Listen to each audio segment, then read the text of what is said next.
Ang movie natin ngayon ay pinamagatang Am I Left?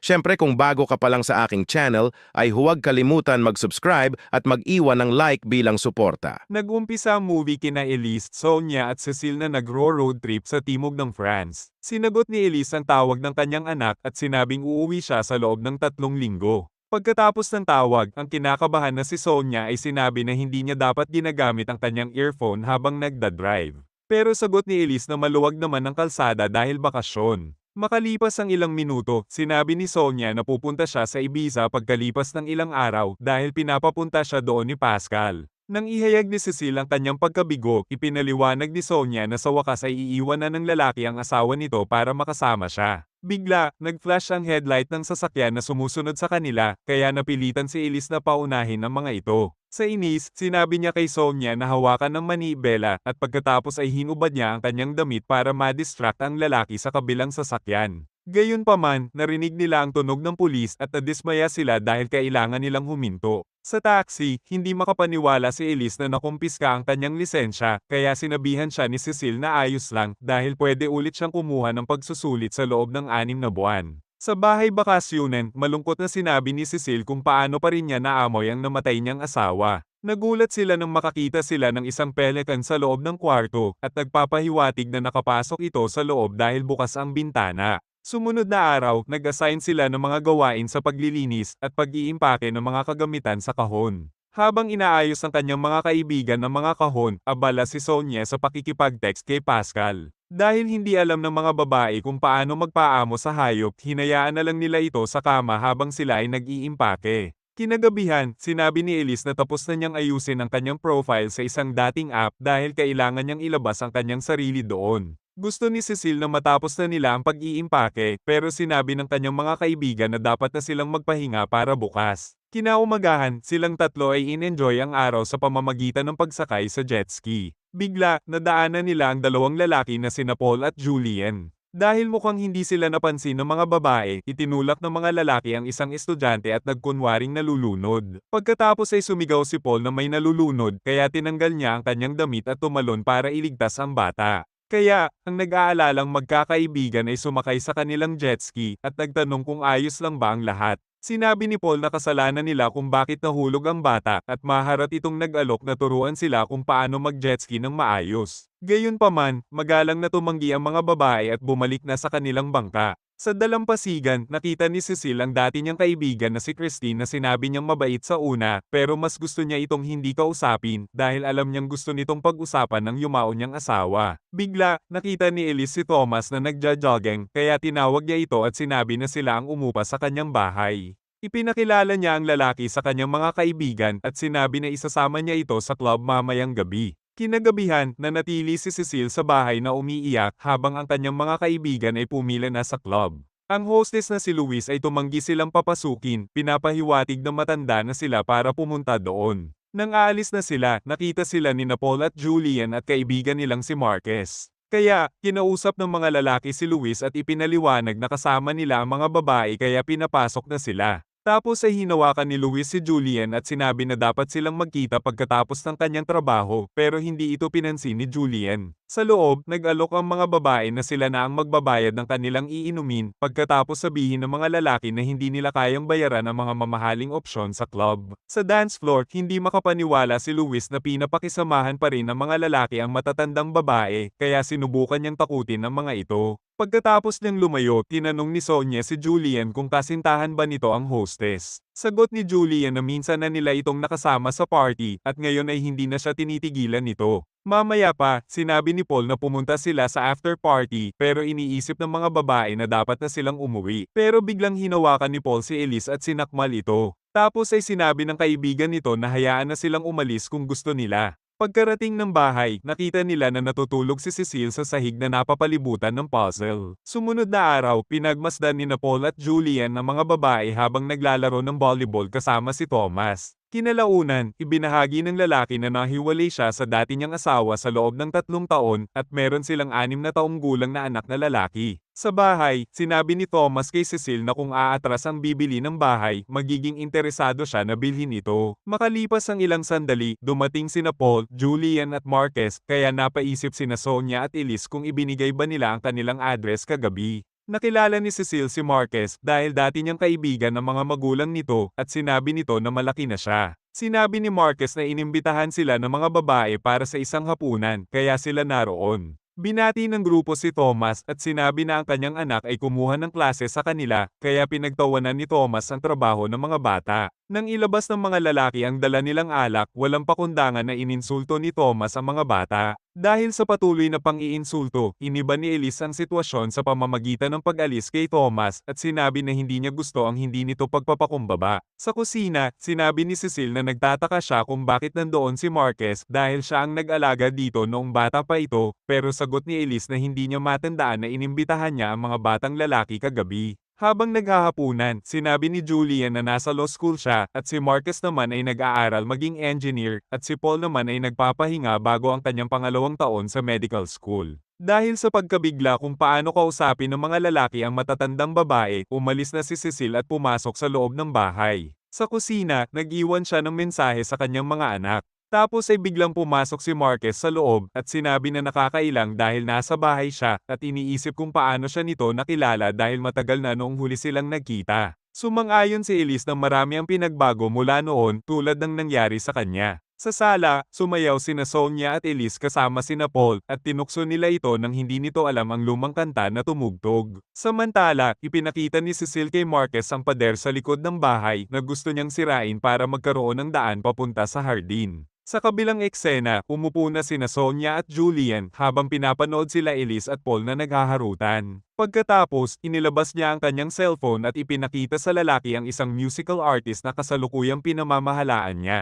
Nakita niya ang pangalan ng isang babae na nakatato sa kanyang kamay at tinanong kung iyon ba ang pangalan ng kanyang kasintahan. Sagot nito na pangalan iyon ng kanyang ina at pabirong nagtanong kung nagseselos ba ito. Bigla, nakatanggap siya ng mensahe mula kay Pascal kaya lumabas muna siya para pakinggan ito. Makalipas ang ilang sandali, hiniling ni Sonia sa kanila na i-translate ang mensahe. Sinabi ni Julian na ito ay maalay na sumisigaw habang nakikipagbardagulan sa ibang babae at hindi nito sinasadyang ipadala ang mensahe. Sa galit, sinabi ni Cecile na pagod na siya sa pagtrato ni Pascal sa kanyang kaibigan at nagmungkahi siya na lumabas para sa ice cream. Kinalaunan, sinira ni Cecile ang lock ng freezer sa tabi ng kalsada at nagnakaw ng ice cream na ikinatuwa ng grupo. Dahil masama ang pakiramdam ni Julian, nagpa siya ng umuwi ang mga lalaki habang ang mga babae ay pumunta ng dagat para lumangoy. Gayunpaman nang bumalik na sila sa sasakyan, napagtanto nilang naiwan nila ang susi sa compartment ng sasakyan kasama ang kanilang mga damit. Kaya, ang mga babaeng walang damit ay dumaan sa sunroof ng sasakyan at gumamit ng anumang bagay para takpan ang kanilang katawan hanggang sa may dumating na tulong. Kinabukasan, nakita ni Thomas ang kanilang sasakyan habang nagja-jogging kaya tinulungan sila nito. Habang sinusubukang buksan ang compartment, humingi ng tawad si Thomas sa kanyang pag-uugali pero dagdag pa niya na dahil wala siyang pasensya sa mga hindi pa matanda. Kaya, sinabi ni Elise na palagi niyang itumbas ang maturity sa edad at klase ng lipunan at mas magalang pa si Paul at mga kaibigan nito kaysa sa kanya. Kinalaunan, tinulungan ni Sonia si Elise na kumuha ng mga mapanuksong larawan para ipadala kay Paul. Pero biglang pumasok si Cecile at sinabing nawala ang bracelet ng kanyang yumaong asawa kagabi. Pagkatapos nilang hindi ito makita sa buong bahay, sinisi ni Cecile kay Elise ang pagkawala dahil sa pag-imbita sa mga lalaki at kay Sonia para sa pakikipagrelasyon nito kay Pascal na humantong sa kanilang pagkabaliw kagabi. Sinabi niya na gusto na niyang umalis sa lalong madaling panahon dahil mukhang ang tanging dahilan lang kaya sila pumunta doon ay para maghanap ng mga lalaki. Sa sala, tahimik silang nag-ayos ng mga kahon at sinabi ni Elise na aakyat siya sa taas para mag-impake sa kanyang gamit. Gayunpaman, humingi ng tawad si Cecile at sinabing hindi niya sinasadya ang kanyang sinabi kanina at gusto niyang manatili pa sila doon. Habang nagkasundo na si Cecile at Sonia, nakatanggap si Elise ng mapanuksong larawan mula kay Paul at sinabing maliligo na muna siya. Kinagabihan, lumabas siya ng bahay para makipagkita kay Paul at nagpasibak siya dito. Sumunod na araw, sinabi ni Paul sa kanyang mga kaibigan ang tungkol sa pagsibak niya kay Elise kagabi at sinabi na wala namang kakaiba makipagbardagulan sa mas nakakatanda. Pagkatapos, sinabihan niya si Julian na dapat na siyang magmadali at gumawa ng hakbang para masibak si Sonia bago pa mahuli ang lahat. Sa tabing dagat, sumama si Christine sa grupo at sinabi ng may-ari na si Michelle na naubusan sila ng ice cream dahil may sumira ng kanilang freezer noong nakaraang gabi. Pagkatapos, sinabi niya na nakakita siya ng isang bracelet sa freezer at naniniwala na iyon ay pagmamay-ari ng sumira. Nanahimik ang grupo habang sinasabi ni Michelle na plano niyang ibenta ang bracelet para maayos ang nasira na ikinadismaya ni Cecile. Kinahapunan, bumili si Julian ng mga tiket para sa mga babae at hinalikan ito ni Sonia sa pisngi bilang pasasalamat. Bigla, hinamon ni Luis at kanyang mga kaibigan ang mga bida sa isang karera ng kabayo na hindi nila inatrasan. Nang mag-umpisa na ang kompetisyon, sinubukan ng isang babae na sipain si Sonia, kaya gumanti ito ng sipa at nalaglag ito sa kabayo. Kalaunan, nanalo ang mga bida sa karera at malakas na pinalakpakan ni Marquez si Cecile. Sa harap ng karamihan, yamakap siya sa bisig nito habang binabati siya nito. Sa parking lot, nakita nilang nawawala ang kanilang sasakyan, kaya sinabi ni Sonia na nauna nang umalis sina Elise at Paul papuntang bahay. Kaya, tumambay muna sila sa apartment ng mga lalaki at humingi ng tawad si Marquez dahil iimbitahan niya sana sila sa bahay ng kanyang mga magulang pero ito ay inuupahan. Dahil gabi na, nagpaalam na ang mga babae at sinabi ni Sonia na pupunta siya sa Spain bukas na ikinagulat ni Julian. Sinubukan niya itong halikan pero iniwasan ito ni Sonia. Samantala, naglaro muna sina Elise at Paul bago sila magbardagulan. Pagkarating nila ng bahay, pinayuhan ni Cecile ang kanyang kaibigan na gawin ang anumang sabihin ni Pascal kaya hiniling sa kanya nito na huwag masyadong mapanghusga. Tapos ay narinig nila ang bardagulan ng dalawa, kaya hiniling ni Cecile na mananatili muna siya sa baba. Sa kwarto, habang nag-iimpake si Sonia, biglang umakyat si Julian sa balcony. Sinabi nito na gusto siya nitong makita sa huling pagkakataon. Pagkatapos, nakatanggap siya ng mensahe mula kay Pascal na sinasabing kanselado ang kanilang biyahe dahil kailangan nitong bumalik ng Paris. Dahil sa pagkabalisa, napaiyak siya sa kama na nag-udyok sa lalaki na aliwin siya. Pagkatapos niyang kumalma, hinalikan niya si Julian at sa wakas ay nagpasibak na siya dito. Gayunpaman, huminto ito sa gitna ng mainit nilang bardagulan at humingi ng tawad sa kanyang hindi magandang performance dahil nag-jobble muna ito bago pumunta doon. Tinanong niya ito kung gusto na nitong umalis pero sinabihan siya nito na manatili muna at magyakapan muna sila. Samantala, sinagot ni Cecile ang tawag mula sa kanyang anak na babae at ipinaalam sa kanya na maaaring paalisin ang kapatid nito sa kampo dahil nakipagbardagulan ito sa isang tagapayo. Gayunpaman, dahil sa kanyang pagkalasing, sinabi ni Cecile na walang mali sa ginawa ng kanyang anak. Sa banyo, tinanong ni Paul si Elise kung siya ba ang pinakamagaling na sumibak sa kanya. Sa kanyang pagkabigo, sinabi ng babae na kahit malupit siya, marami pa siyang dapat matutunan. Sumunod na araw, hindi sinasadyang masagot ni Julian ang tawag ni Pascal pero sa halip na magalit, naisip ni Sonia na magandang malaman ni Pascal na may kasama din siyang ibang lalaki. Kinalaunan, kinuwento ni Paul ang nangyari kagabi kaya sinabihan siya ni Julian na maging magalang sa paraan ng pagsasalita niya tungkol sa mga babae. Sa tabing dagat, tinanong ni Cecile ang kanyang mga kaibigan kung hindi ba sila naiilang dahil nagpapasibak sila sa mga lalaking mas bata sa kanila. Sagot ni Elise na iyon ay isang double standard dahil hindi hinuhusgahan ng mga tao ang mga lalaki na nakikipagrelasyon sa mga babae na kalahati ng kanilang edad.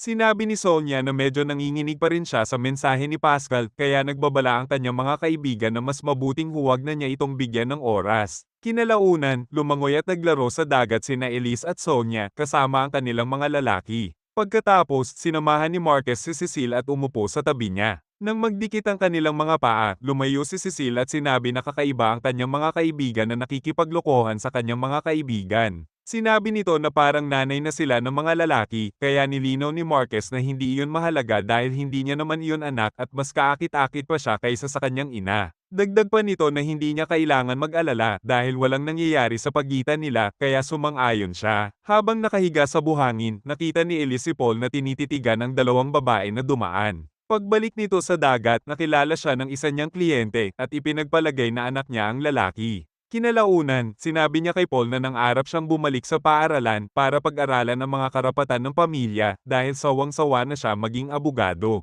Kaya, hinikayat siya nitong subukan dahil hindi pa huli ang lahat at magiging madali sa kanya ang paghahanap ng bagong kliyente dahil sa ganda niya. Di nagtagal, sumakay ang grupo sa carousel at hindi pinapansin ni Sonia ang maraming tawag ni Pascal. Sumunod na araw, in-enjoy nila ang natitira nilang bakasyon. Samantala, tinulungan ni Marquez si Cecile na mag-box ng mga natitirang gamit sa bahay. Kinahapunan, nakita ng malungkot na si Luis na naghahalikan sina Julian at Sonia. Pagkalipas ng araw, sinundo ni Elise ang kanyang anak na si Nina mula sa istasyon ng tren dahil nagbago ang plano ng dati niyang asawa. Sumunod na araw, nakilahok ang bata sa klase at tinulungan niya si Paul na magbuhat ng bangka. Pagkatapos, ibinahagi ni Sonia na dapat na niyang tapusin ang namamagitan sa kanila ni Julian dahil nagkakaroon na siya ng feelings dito. Gayunpaman, sa halip na tapusin ang pakikipagharutan, nagpasibak ulit siya dito sa loob ng shed. Pagkatapos ng mainit na bakbakan, sinabi ni Sonia na hindi siya gumamit ng pills kaya sinabi ni Julian na kung sakaling mabuntis siya, magiging masaya siya para sa sanggol.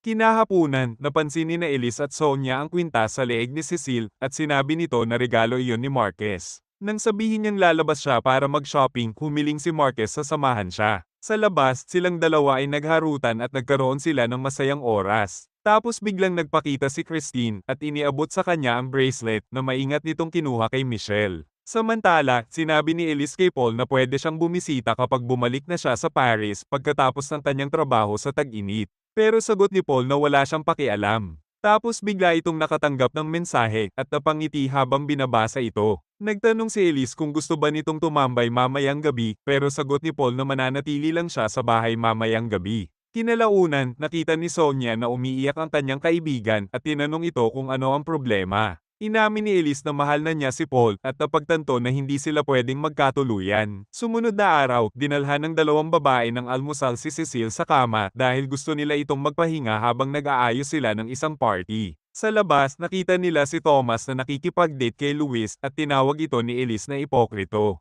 Tinanong ni Elise kung nasaan si Paul at sinabi ni Julian na abala ito sa isang pribadong aralin. Kinalaunan, nakita ni Marquez si Cecile na nai-stress sa party at iminungkahi niya na isama siya sa bangka para makapagpahinga. Bigla, nakarinig sila ng kaguluhan sa labas at nakita nila si Luis na nagtatapon ng basura sa sasakyan. Sinabi ni Sonia na hindi niya inagaw ang kasintahan nito at iniisip niya lang ang mga bagay na iyon. Pero ang babae ay nag-eskabetche sa ibabaw ng sasakyan. Sa banyo, hindi makapaniwala ang magkakaibigan sa ginawa ng babae pero ipinaalala ni Nina sa kanila na ganoon din ang ginawa nila noong nasa 20s sila. Habang nagpa-party, nakita ni Elise na nakikipagsaya si Paul sa ibang babae. Makalipas ang ilang sandali, sinabi ni Julian kay Sonia na masaya siya na tinaboy nito si Pascal. Gayunpaman, nilinaw ni Sonia na bagamat tinapos na niya ang kanilang relasyon, hindi niya iyon ginawa para sa kanya. Kahit na wala siyang pakialam sa malayong edad nila, sinabi niya na palaging magiging issue iyon para sa kanya. Nagalit si Julian kaya tinulak siya nito at umalis. Kasabay nito, nakita ni Paul ang nalulungkot na si Elise at sa wakas ay tinugunan ang relasyon na meron sila. Sinabi niya na bagamat ayaw niyang masaktan si Elise, nagawa na niya.